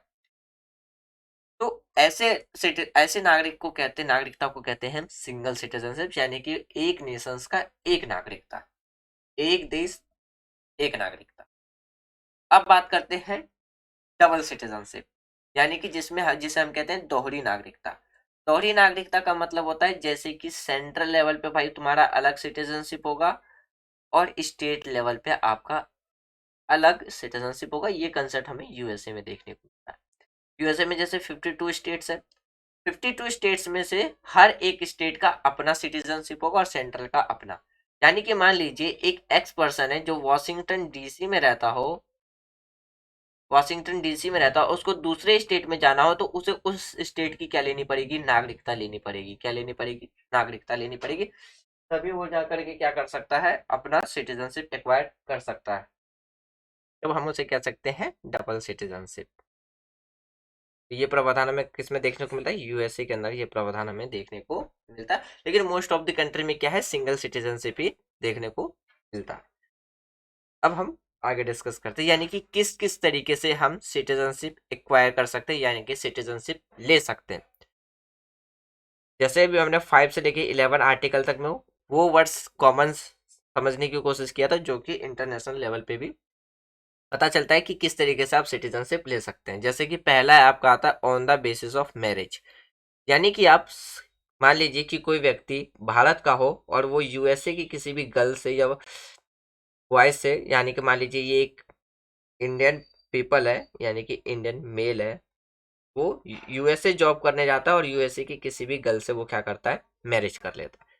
तो एक मैरिज के आधार पे भी क्या आपको देखने को मिलेगा, सिटीजनशिप मिल सकता है कि आप भाई शादी के आधार पे भी क्या कर सकते हो, नागरिकता प्राप्त कर सकते हो। दूसरा देखने को मिलता है हमें on the basis of long residence, या जैसे कि हमने 5 से लेकर के 11 तक जो डिस्कस किया था उसमें कहा था कि कोई भी व्यक्ति यदि वो 5 साल से लगातार हमारी कंट्री में रह रहा हो तो वो कैपेबल है, एलिजिबल है हमारी देश का नागरिकता प्राप्त करने के लिए, और वो रजिस्ट्रेशन के लिए अप्लाई कर सकता है। तीसरा हमें देखने को मिलता है एडॉप्शंस, यानी कि गोद लेने पर। चौथा हमें देखने को मिलता है परचेस ऑफ प्रॉपर्टी, यानी कि यदि आप किसी देश में जाते हैं, आप वहां पे कोई प्रॉपर्टी परचेस करते हैं, या किसी आप देश में जाकर के किसी व्यक्ति या कोई अडॉप्शंस लेते हैं, तो आपको क्या मिल सकता है, वहां की नागरिकता मिल सकती है। एक प्रॉपर्टी, जैसे कि आप रसिया की बात करें तो रसिया में यदि आप प्रॉपर्टीज खरीदते हैं तो आपको वहां की सिटीजनशिप मिल सकती है, आप वहां का सिटीजन नागरिकता प्राप्त कर सकते हैं। फिर आता है गवर्नमेंट सर्वेंट के, गवर्नमेंट सर्विस में जैसे कि आपका आता है जो आईएफएस ऑफिसर्स टाइप्स में होते हैं, यानी कि जैसे ये तो आईएफएस जैसे कि हमारी कंट्री के संदर्भ में होगी, यानी कि जिसे हम कहते हैं राजदूत। तो यदि वो जब किसी व्यक्ति देश में रह करके वो सर्विस देता है, काम करता है, तो उसके तहत भी वो क्या कर सकता है, उस देश की नागरिकता प्राप्त कर सकता है। जैसे कि अगर बात करते हैं कि हमारी कंट्री में भी हर एक देश का जो राजदूत है वो रह करके काम कर रहा है, और हमारे भी राजदूत काफी कंट्री में रह करके वो क्या कर रहे हैं, काम कर रहे हैं। तो जब लंबे समय तक वो काम करते रहते हैं तो रिटायरमेंट के बाद उनके पास ये पावर होता है कि वो उसी देश का चाहे तो नागरिक बन करके रह सकते हैं। तो इन तरीकों से क्या कर सकते हैं, हम किसी भी देश का नागरिकता प्राप्त कर सकते हैं। फिर आता है विद्वान होने पर, विद्वान होने को यानी कि स्कॉलर होने पर, यानी कि जब जो भी स्कॉलर्स होते हैं या जो साइंटिस्ट होते हैं वो अलग अलग कंट्री में जाते हैं रिसर्च करने के लिए, स्टडी करने के लिए। तो रिसर्च और स्टडी करने के दौरान भी वो क्या कर सकते हैं, वो उस देश की नागरिकता प्राप्त कर सकते हैं। जैसे कि हमारे जो doctor APJ Abdul Kalam sir थे, जिन्हें हम first missile man of India के नाम से भी जानते हैं, तो उन्हें नासा ने ऑफर दिया था कि आप यहाँ आकर के काम कीजिए और यूएसए आपको अपनी सिटीजनशिप प्रोवाइड करा देगा। लेकिन जो हमारे doctor APJ Abdul Kalam sir थे, उन्होंने इसको रिजेक्ट कर दिया था कि नहीं भाई, मुझे अपने देश के लिए ही काम करना है। तो इस आधार पे भी क्या किया जा सकता है कि नागरिकता प्राप्त की जा सकती है अगर हम दूसरे देश की नागरिकता लेना चाहे तो। अब हम डिस्कस करते हैं किसके बारे में, वे किस तरीके से हम नागरिकता त्याग सकते हैं। तो उसमें से अगर हम बात करें कितने, तो 5 तरीके से हम क्या कर सकते हैं, नागरिकता त्याग सकते हैं या हमसे हमारी नागरिकता छीनी जा सकती है। जैसे कि रजिस्ट्रेशन यानी कि त्याग पत्र दे करके, जैसे मैंने आपको कहा था कि हमारे देश का कोई 18 साल या 18 साल से ज्यादा कोई व्यक्ति है, तो वो अपनी स्वेच्छा से वो क्या कर सकता है, अपने देश की नागरिकता छोड़ करके वो किसी भी देश की नागरिकता ले सकता है। उसके लिए वो क्या होगा, स्वतंत्र होगा। यानी कि जब हम अपनी इच्छा से सिटीजनशिप एक देश का छोड़ करके दूसरे देश की ले सकते हैं। फिर वही विवाह के आधार पर, यदि कोई व्यक्ति इंडिया का है, वो यूएसए में जाकर के शादी करता है और वो यूएसए की नागरिकता लेता है, तो उसकी जो भारत की नागरिकता है वो समाप्त करती जाएगी, यानी कि वो समाप्त हो जाएगी। फिर अब्सेंस रहने पे, यानी कि लंबे समय तक देश में उपस्थित ना रहने पे, यानी कि कोई व्यक्ति मान लीजिए कि इंडिया से है और वो लंबे समय से, लॉन्ग टाइम से वो किसी और देश में यानी कि अदर कंट्री में है, तो उसकी भी नागरिकता क्या हो जाती है, तब खत्म हो जाती है। फिर हम बात करते हैं विदेश में नौकरी करने के आधार पे। यदि आप लंबे समय से कोई विदेश में नौकरी कर रहा हो और वो भारत की नागरिकता छोड़ दे कि भाई मुझे यही काम करना है, तो वो वहां का नागरिक बन जाएगा और एक तरीके से नागरिकता खत्म हो जाती है। फिर आता है देशद्रोह। देशद्रोह में क्या होता है कि राज्य आपसे नागरिकता छीन करके आपको निकाल देता है अपने स्टेट से, जिसमें ना तो कोई देश आपको अपनी सिटीजनशिप देगा, ना कोई आपको क्या करेगा, यानी कि ना तो कोई आपको अडॉप्ट करेगा कि आप एज अ रिफ्यूजी हमारे देश में रह सकते हैं, यानी कि कोई भी आपको शरणार्थी के रूप में भी एक्सेप्ट नहीं करेगा, क्योंकि भाई आप अपने ही देश से निकाले जा चुके हैं, यानी कि आपने कोई क्राइम किया है या कोई ऐसी एक्टिविटी की है जो कि आपको देश से निकालने पे राज मजबूर हो गया हो। तो इन तरीके से क्या है, आदमी अपनी सिटीजनशिप को क्या कर सकता है, खो सकता है। अब बात करते हैं हम किसके बारे में, यूनिवर्सल सिटीजनशिप के बारे में, यानी कि जिसे हम कहते हैं सार्वभौमिक नागरिकता। सार्वभौमिक नागरिकता में हम ये मान लेते हैं कि किसी देश की पूर्ण सदस्यता उन सबको उपलब्ध होनी चाहिए जो सामान्यतः उस देश के निवासी है, वहां काम करते हैं, जो नागरिक के लिए आवेदन करते हैं, किंतु नागरिकता देने की शर्तें सभी तय करते हैं। तो इस चीज को हम मान सकते हैं कि भाई ये हमारा यूनिवर्सल सिटीजनशिप है, यानी कि सार्वभौमिक नागरिकता है। अधिकांश नागरिकता से बाहर रखने के लिए राज्य ताकत यानी कि राज्य क्या कर सकता है, इस्तेमाल, ताकत का इस्तेमाल कर सकता है। यानी कि आप समझिए कि इसमें कि मैंने कहा था अभी थोड़ी देर पहले कि आर्टिकल 5 से लेकर के जो आर्टिकल 11 तक है, आर्टिकल 11 में क्या कहा कि हमारे देश की जो संसद है यानी कि जो पार्लियामेंट है, किस व्यक्ति को नागरिकता दी जानी चाहिए, किससे नागरिकता ले छीन ली जानी चाहिए, इससे रिलेटेड कानून बनाने का यानी कि लॉ बनाने का, एक्ट बनाने का पावर किसके पास है, हमारे पार्लियामेंट के पास है।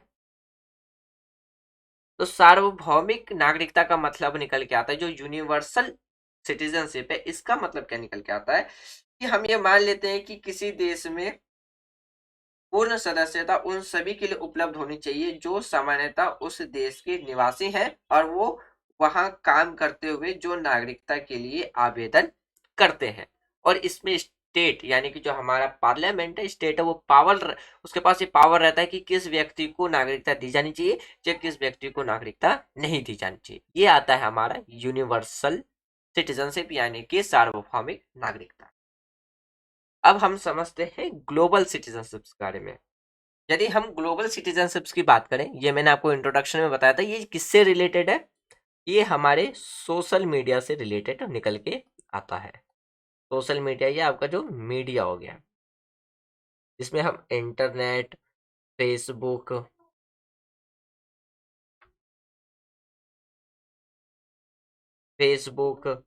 ट्विटर, तो ये सब किस पे आ जाती है, ये ग्लोबल सिटीजनशिप पे आ जाते हैं, क्योंकि इसमें एक व्यक्ति अपने एक फिक्स जगह पर बैठ करके क्या कर सकता है, इन सब पे एक्टिविटीज यानी कि अपने विचार को वो रखता है या रख सकता है, दूसरे के विचार को समझ सकता है। यानी कि आज हम एक ऐसी दुनिया में रहते हैं जो आसपास के दूसरे से जुड़े हुए हैं। किसके माध्यम से? कम्युनिकेशंस के माध्यम से। जैसे हम बात करते हैं, जो हमारा कम्युनिकेशन यानी कि मीडिया हो गया, जिसे हम कहते हैं संचार के साधन, टेलीविजन, रेडियो, इंटरनेट, इन सब ने क्या कर रखा है? एक व्यक्ति, एक देश को दूसरे देश से जोड़ रखा।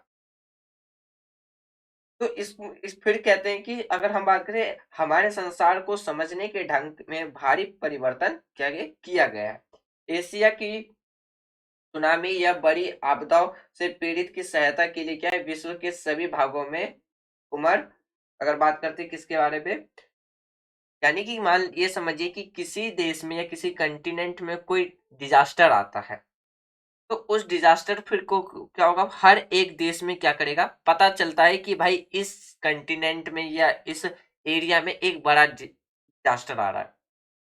तो ये कैसे पता चल रहा है? इसने क्या किया, जो भी हमारा ग्लोबल है, जैसे इंटरनेट है, मीडिया है, कम्युनिकेशन, इसने क्या कर रखा है, एक देश को दूसरे देश से जोड़ रखा है।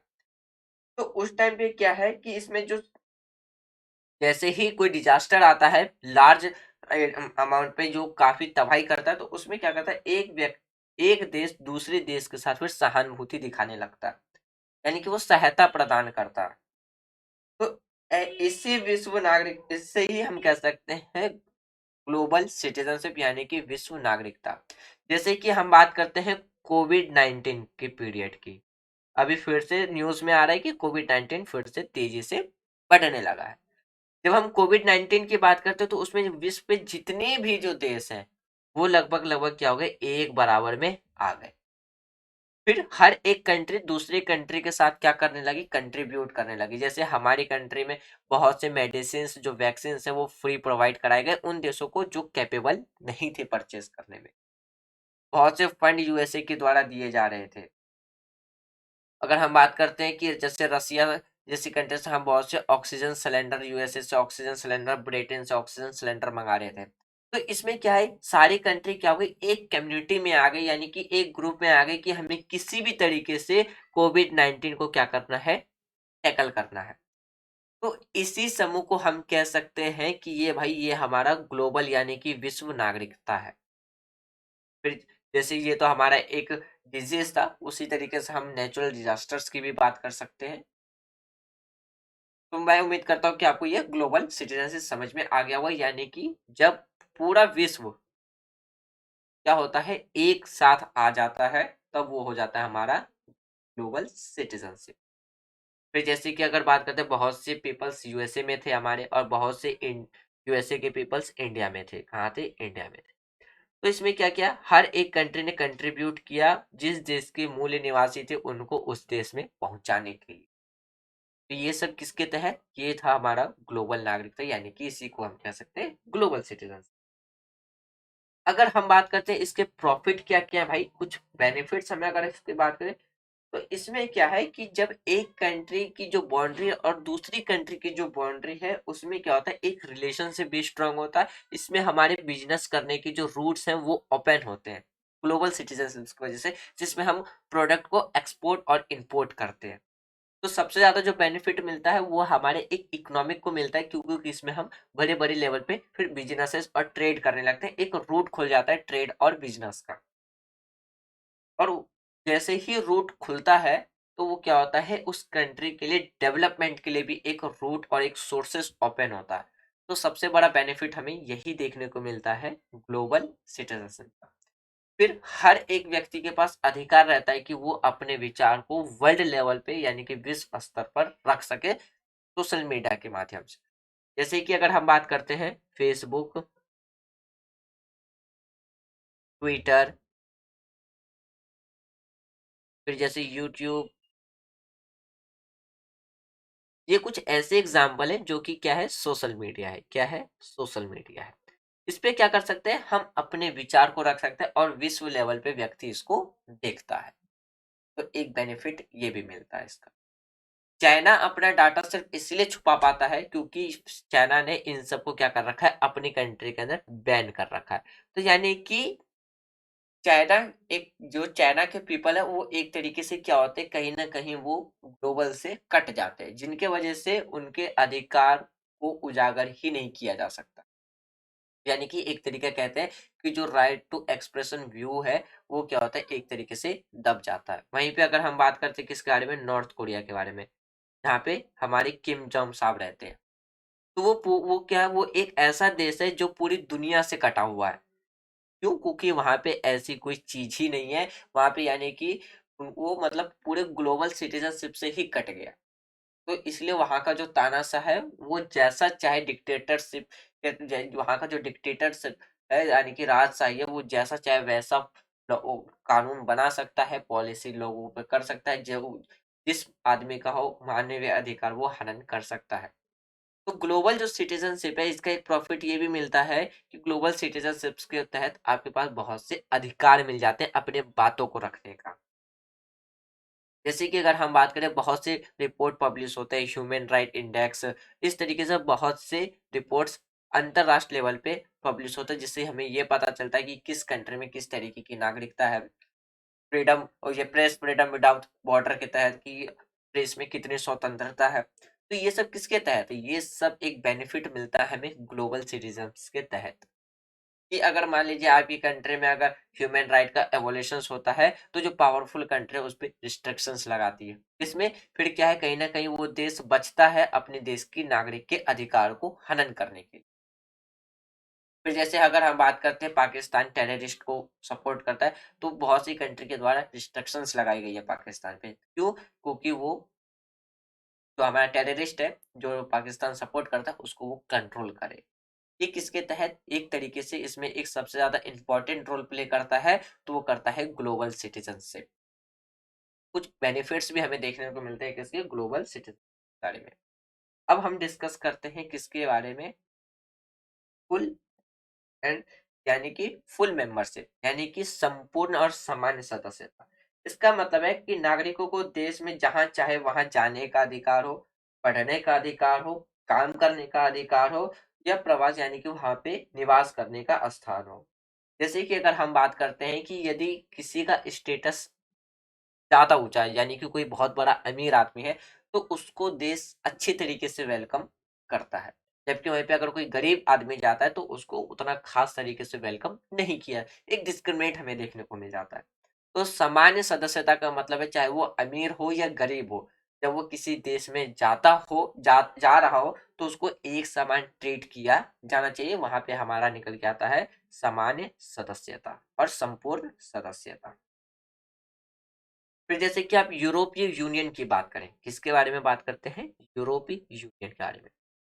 यूरोपीय यूनियन में क्या है कि यदि कोई व्यक्ति अपना वीजा लेके जाता है तो यूरोपीय यूनियन में जितने भी जो देश है वो बिना वीजा के क्या कर सकता है, घूम सकता है। यूरोपीय यूनियन में आई थिंक 13 कंट्री है। आप एक बार बता दीजिएगा कमेंट बॉक्स में कि अप्रोक्स कितना है, कि लास्ट टाइम जहां तक मैंने पढ़ा था तो उस टाइम 13 कंट्री थी। और यूएसए अभी जो एग्जिट हो, सॉरी यूएसए कह रहा हूँ, जो ब्रिटेन है जो अभी एग्जिट हुआ है वो कहाँ से हुआ, यूरोपीय यूनियन से ही एग्जिट हुआ है। तो जैसे कि अब बात करते हैं यूरोपीय यूनियन के बारे में। यूरोप यूनियन में अगर 13 देश आते हैं, तो 13 देश में अगर कोई व्यक्ति यूरोप यूनियन का वीजा लेके जाता है तो उन 13 देश में बिना वीजा के तहत वो क्या कर सकता है, घूम सकता है। तो एक तरीके से कह सकते हैं भाई ये संपूर्ण सदस्यता है, यानी कि संपूर्ण, अगर हम बात करें सामान्य बात करते हैं फुल मेंबरशिप है। तो यानी कि किसी भी व्यक्ति को यह अधिकार होना चाहिए कि देश में कहीं भी जाने का अधिकार हो, पढ़ने का अधिकार हो, काम करने का अधिकार हो, फिर प्रवास करने का अधिकार हो, और अमीर और गरीब नागरिकों में कुछ मूलभूत अधिकार जो सुविधाएं प्राप्त हो की जाती हैं, प्रदान की जाती है, वो ना हो के सबको एक इक्वल ट्रीट किया जाना चाहिए। तो इसे हम कह सकते हैं सामान्य और संपूर्ण सदस्यता। अब हम समझते हैं प्रवासी के बारे में, जिसे हम कहते हैं माइग्रेट। माइग्रेट का मतलब होता है कि जब कोई व्यक्ति काम की तलाश में एक जगह को, अब एक देश को छोड़ करके दूसरे देश में जाता है, या एक शहर को छोड़ के दूसरे शहर में जाता है, तो उसे हम कहते हैं माइग्रेट। एग्जाम्पल के तौर पे आप समझिए, अपनी कंट्री के संदर्भ में समझते हैं। हमारे देश में कितना 28 राज्य है और 8 यूनियन टेरिटरी है। कोई व्यक्ति यदि बिहार से बिलोंग करता है और वो गुजरात जाकर के काम करता है, गुजरात में जाकर के वो क्या करता है, काम करता है, तो क्या हो गया, तो जो ये जो पर्सन जो बिहार से गुजरात में काम कर रहा है, तो वो क्या हो गया, गुजरात में क्या हो गया, वो प्रवासी, यानी कि वो क्या हो गया, माइग्रेंट हो गया। क्या हो गया, वो माइग्रेंट, हम कहते हैं माइग्रेंट। उसी तरीके से जब कोई व्यक्ति एक देश को छोड़ करके दूसरे देश में जाता है काम की तलाश में, तो वो हो जाता है माइग्रेंट, यानी कि प्रवासी।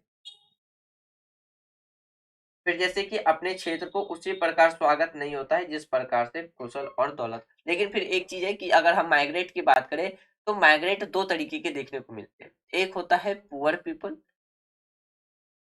जो काम की तलाश में जाता है। एक होता है रिच पीपल, यानी कि जिसके पास बहुत सारी प्रॉपर्टी हो। वो फिर किस पर्पज से जाएगा, बिजनेस के पर्पज से जाएगा। तो ये जो दोनों माइग्रेंट है, इनके स्वागत में क्या है, इनके जो वेलकम्स होते हैं इसमें काफी ज्यादा डिस्क्रिमिनेट हमें देखने को मिलता है। यानी कि अगर कोई गरीब आदमी जाएगा दूसरे देश में काम करने के लिए, दूसरे राज्य में काम करने के लिए, तो इसके साथ वो ट्रीट नहीं किया जाएगा जो कि एक रिच पर्सन के साथ ट्रीट किया जाता है। एक ये डिस्क्रिमिनेट हमें देखने को यहाँ पे मिलता है। क्यों भाई, क्योंकि ये काम करने जा रहा है और ये बिजनेस करने जा रहा है, लेकिन जा तो नहीं दोनों काम करने के लिए। तो इस तरीके से क्या है, माइग्रेंट में भी हमें काफी ज्यादा डिस्क्रिमिनेट देखने को मिलता है।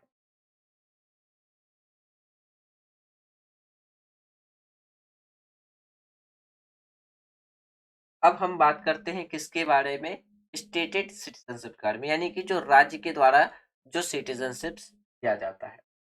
अगर हम बात करते हैं राज्यकृत नागरिकता, जो कि स्टेटेड के द्वारा जो सिटीजनशिप दिया जाता है, इसमें क्या है, कोई नागरिकता अपनी राष्ट्रीयता जो पहचान है वो एक राष्ट्रीय गान, यानी कि जो हमारा नेशनल सॉन्ग होता है, नेशनल फ्लैग, नेशनल लैंग्वेज, या कुछ खास फेस्टिवल जो कि स्पेशलिस्ट फेस्टिवल होता है कि आयोजन जैसे प्रतियोगिता द्वारा वो क्या करते हैं, प्रकट करते हैं या कर सकते हैं। लोकतांत्रिक देश की बात करें, जो डेमोक्रेटिक कंट्री उसकी बात करें, तो यहाँ पे क्या है, अगर हम बात करते हैं यहाँ पे, जो यथासंभव क्या है, समावेशी होते हैं, जो सभी राष्ट्र, जो सभी नागरिक को राष्ट्र के अंश के रूप में आम, यानी कि अपने को पहचानने की इजाजत देता है। जैसे कि हम बात करते हैं फ्रांस, जो यूरोपीय मूल के लोगों को ही नहीं अपितु क्या है, उत्तर अफ्रीका जैसे देशों के क्षेत्र के में आए जो नागरिक है उनको भी अपने, यानी कि अपने आयोजन में क्या करता है, सम्मिलित करता है। इसे राजकृत नागरिकता कहते हैं। तो फ्रेंड समझ में आ गया आपको कि राजकृत नागरिकता किसे कहते हैं। अब बात करते हैं किसके बारे में, राजकृत नागरिकता के तरीके के बारे में, यानी कि किस किस तरीके से क्या किया जा सकता है, जो राजकृत नागरिकता है वो ले जा सकती है। तो इसमें हम बात करते हैं तो चार तरीके से क्या है, स्टेटस सिटीजनशिप तरीके, यानी कि जो राजकृत नागरिकता है कि वो चार तरीके। पहला है रजिस्ट्रेशन, यानी कि पंजीकरण। दूसरा है प्राकृतिक रूप से। तीसरा है हमारा फैमिली ट्रेडिशन, यानी कि जो पारिवारिक परंपरा है उसके तहत। और चौथा है हमारे क्षेत्र में किसी भी भूमि क्षेत्र में बैठा। तो इन चार मेथड से क्या किया जा सकता है, राजकृत नागरिकता दी जा सकती है। अब बात करते हैं किसके बारे में, ड्यू टू डिस्प्लेसमेंट के बारे में, यानी कि विस्थापन के क्या क्या कारण होते हैं। विस्थापन का मतलब होता है कि जब एक व्यक्ति अपने जगह को छोड़ करके दूसरे जगह पे क्या होता है, जाता है। यानी कि डिस्प्लेसमेंट दो शब्दों से मिला हुआ है। डिस मतलब होता है जिस जगह पे वो है, प्लेसमेंट मतलब होता है वो जगह को छोड़ना। जब कोई व्यक्ति अपना मूल निवास को जब छोड़ता है, उसे हम कहते हैं डिस। ये वर्ड आपने साइंस में भी पढ़ा होगा, फिजिक्स में, कि जब एक ऑब्जेक्ट को उठा करके दूसरे ऑब्जेक्ट पे रख दिया जाता है तो वो क्या हो जाता है, डिस्प्लेसमेंट। उसी तरीके से जब एक व्यक्ति अपना मूल निवास को छोड़ करके दूसरी जगह पे स्थापित होता है, तो वो हमारा हो जाता है डिस्प्लेसमेंट, यानी कि विस्थापन। और डिस्प्लेसमेंट के क्या क्या कारण हो सकते हैं, जैसे कि वॉर, अकाल का पड़ना, यानी कि सूखा पड़ जाना, या उत्पीड़न। उत्पीड़न का मतलब हम समझ सकते हैं, जैसे नॉर्थ कोरिया की जो पीपल्स हैं, उनके पास किसी भी तरीके का क्या है, अधिकार नहीं है। वहां का डिक्टेटरशिप जो रूल बनाएगा, वो रूल उसको फॉलो जबरदस्ती करना पड़ेगा, वो हो जाता है उत्पीड़न, यानी कि उनके अधिकारों का हनन करना। अकाल का मतलब है जैसे सूखा पड़ जाना, फसल ग्रो ना हो पाना। तो ये सब हम किस में रखते हैं, अकाल। वॉर यानी कि जब दो देश आपस में लड़ती है। जैसे कि हम बात करते हैं यूक्रेन और जो रसिया में जो वॉर चल रहा है, इसमें बहुत से लोगों को क्या किया गया है, विस्थापित किया गया है यूक्रेन, यानी कि स्पेशली जो यूक्रेन में जो ह्यूमन है उनको एक जगह से हटा करके क्या किया गया है, दूसरी जगह पे किसी सेफ जगह पे उन्हें भेज दिया गया है। तो कुछ कारणों से क्या होता है, विस्थापन भी हमें देखने को मिलता है, यानी कि डिस्प्लेसमेंट भी हमें देखने को मिलता है। अब हम समझते हैं किसके बारे में, रिफ्यूजीज का मतलब क्या होता है। अगर हम शरणार्थी का मतलब समझे, शरणार्थी ये एक ऐसा शब्द है जो दो अक्षरों से मिलकर बना है, शरण प्लस आर्थी, आर्थी। इसका मतलब होता है शरण में आया हुआ तिथि, यानी कि मेहमान। हिंदी में इसका मतलब बता रहा हूं मैं आपको कि जो शरणार्थी वो दो शब्दों से मिलकर बना है। शरण मतलब जो आपके पास आया हो, आर्थी मतलब जो मेहमान आपके पास आया हो। और शरणार्थी हम हमेशा उस व्यक्ति के लिए यूज करते हैं जो आपसे मदद मांगने के लिए आता है, अपनी जगह को छोड़ करके आपके शरण में आता है अपने प्रोटेक्शन के लिए। आपने इतिहास पढ़ा होगा, रामायण देखा होगा, महाभारत देखा होगा, तो उसमें आपने शरणार्थी जैसे शब्द बहुत बार सुना होगा कि भाई हमारे शरण में जो आएगा, हमारा उसकी रक्षा करना हमारा क्या हो जाएगा, दायित्व होता है। तो रिफ्यूजी का मतलब होता है कि जो आपकी शरण में आया हो, यानी कि जो आपके पास आया हो, यानी कि नागरिक समूह बनाकर, यानी कि अब हम बात करते हैं किसके बारे में, शरणार्थी का अर्थ यानी कि विस्थापन के कारण जो लोग ना तो घर लौट सकते हैं, ना वो या तो वो जो लोग ना तो घर लौट सकते हैं और ना ही कोई देश उन्हें अपनाने को तैयार हो, तो उन्हें हम कहते हैं शरणार्थी। अब बात करते हैं किसके बारे में, कि किस तरीके, ये तो मैंने आपको बता दिया शरणार्थी का अर्थ क्या होता है। अब बात करते हैं प्रतिवादित के तरीके, कौन कौन से तरीके, यानी कि अगर बात करते हैं जैसे नागरिक समूह बनाकर, प्रदर्शन करके, मीडिया का इस्तेमाल करके, राजनीतिक दलों से अपील या अदालत जा करके, इन तरीकों से हम क्या कर सकते हैं, जो हमारे प्रतिवादित है तो क्या कर सकते हैं, ये हमारे प्रतिवादित के तरीके जो सरकारी नीतियों को परखने और प्रभावित करने के लिए क्या है, स्वतंत्र है। अब बात करते हैं राइट टू इक्वालिटी के बारे में। अगर हम राइट टू इक्वालिटी की बात करें अपने कॉन्स्टिट्यूशन के अकॉर्डिंग, तो आर्टिकल 14 से लेकर के आर्टिकल 18 तक किसकी बात रखी गई है, राइट टू इक्वालिटी की बात रखी गई है। जैसे कि अगर हम बात करते हैं किसके बारे में, राइट टू इक्वालिटी का मतलब है कि आपसे स्टेट यानी कि जो राज्य है वो religion, caste, language, colour, gender, इन सब के बेस पे क्या नहीं करेगा, डिस्क्रिमिनेट नहीं करेगा। आपके पास समान अवसर होगा, जैसे पब्लिक एम्प्लॉयमेंट में आपके पास सबको एक समान अपॉर्चुनिटी दी जाना, ये क्या है, आपका सामान्य अधिकार है, यानी कि इक्वल राइट। इक्वल राइट में आप कह सकते हैं राइट टू इक्वलिटी को भी आप जोड़ करके देख सकते हैं। यानी कि अगर आप बात करते हैं समान, सेम वर्क के लिए, समान काम के लिए समान वेतन लेना, ये भी आपका क्या है, एक अधिकार है। जैसे कि हम बात करते हैं शहरों में अधिक संख्या क्या है, झोपड़पट्टियों और अवैध कब्जे की भूमि पर बसे लोगों की है। ये लोग हमारे बहुत काम के हैं, इनके बिना क्या है, दिन भी नहीं गुजारा जा सकता है। जैसे साफ सफाई वाले कर्मचारी। फिर बात करते हैं फेरी वाले, घरेलू नौकर या नल ठीक करने वाले।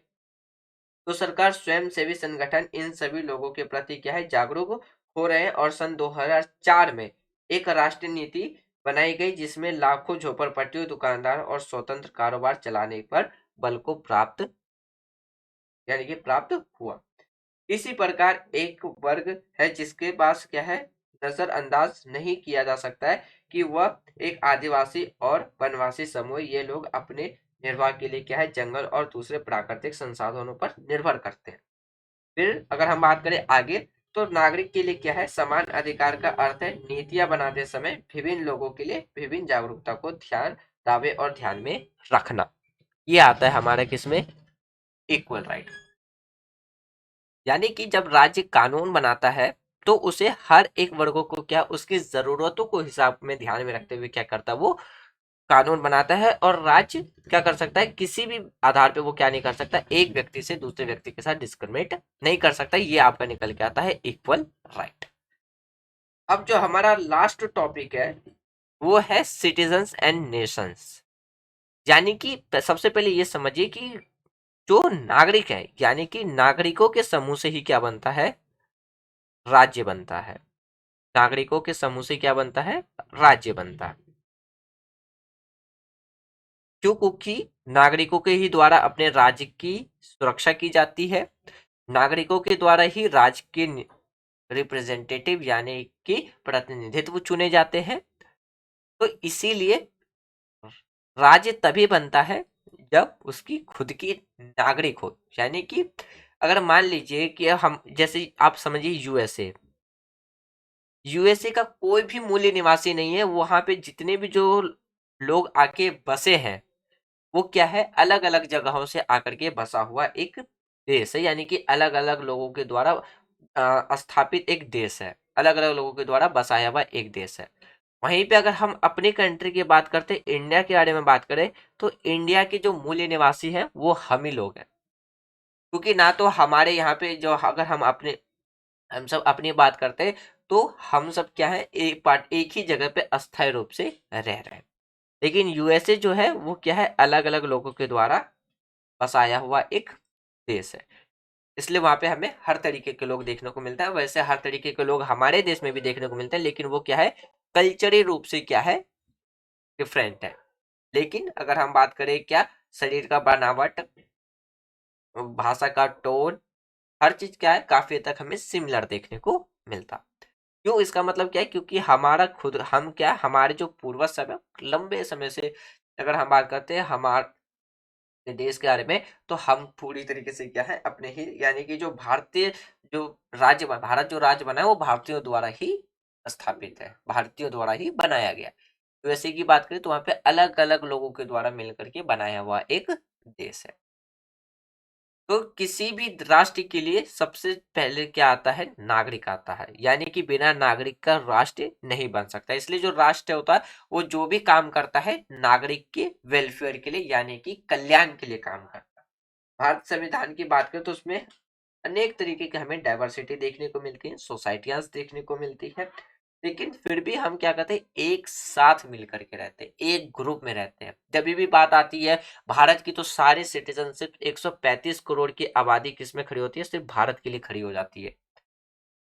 तो क्या है, इससे हमें पता चलता है कि राज्य जो बना है वो किससे बना है, नागरिकों से मिलकर के बना है। और इसलिए जो भी राज्य काम करेगा वो किसके लिए काम करेगा, अपने नागरिक के वेलफेयर के लिए काम करता है। और राज्य के लिए सबसे महत्व क्या बन जाता है, फिर नागरिक बन जाता है, यानी कि वहां का सिटीजन बन जाता है। तो फ्रेंड्स, ये था हमारा आज का डिस्कशन, जिसमें हमने सिटीजनशिप को एनसीईआरटी के बेस पे काफी डीपली से समझने की कोशिश करी। आई थिंक ये वीडियो 1 आवर से ज्यादा, यानी कि 1 आवर से ज्यादा लेंदी हो गई है, लेकिन फिर भी मैं उम्मीद करता हूँ कि आपको इस वीडियो में कंप्लीट सिटीजनशिप प्रॉपरली तरीके से समझ में आ गया होगा। अब जो हम नेक्स्ट चैप्टर डिस्कस करेंगे वो होगा हमारा नेशनलिज्म, यानी कि राष्ट्रवाद के ऊपर। तो यदि आपको कोई डाउट हो तो आप अपने डाउट को कमेंट बॉक्स में लिख दीजिएगा। जब हम अपना चैप्टर 7 डिस्कस करेंगे नेशनलिज्म, उससे पहले हम अपने डाउट्स को क्लियर करेंगे। और जो भी सिटीजनशिप से रिलेटेड जो मैंने एम लक्ष्मीकांत में डिस्कस किया था, उन सब के लिंक को मैं आपको डिस्क्रिप्शन में दे दूंगा। वो आपको और भी ज्यादा डीपली हेल्प करेगा समझने के लिए कि आखिर नागरिकता है क्या अपने कंट्री के संदर्भ में। फिर आप इसी चैनल के नाम से, जो द ओशियन ऑफ शिक्षा के नाम से टेलीग्राम चैनल है, आप उसको ज्वाइन कर लीजिए। जो भी स्टैंडर्ड बुक है यूपीएससी से रिलेटेड, वो वहां पे आप फ्री ऑफ कॉस्ट जाकर के डाउनलोड कर सकते हैं। ऑलरेडी पीडीएफ के फॉर्म में प्रोवाइड कराई जा चुकी है। और यदि आपको वीडियो पसंद आ रही हो तो आप वीडियो को लाइक कर सकते हैं, शेयर कर सकते हैं, एंड द ओशियन ऑफ शिक्षा को सब्सक्राइब कर सकते हैं। Thanks for watching friends, take care, जय हिंद।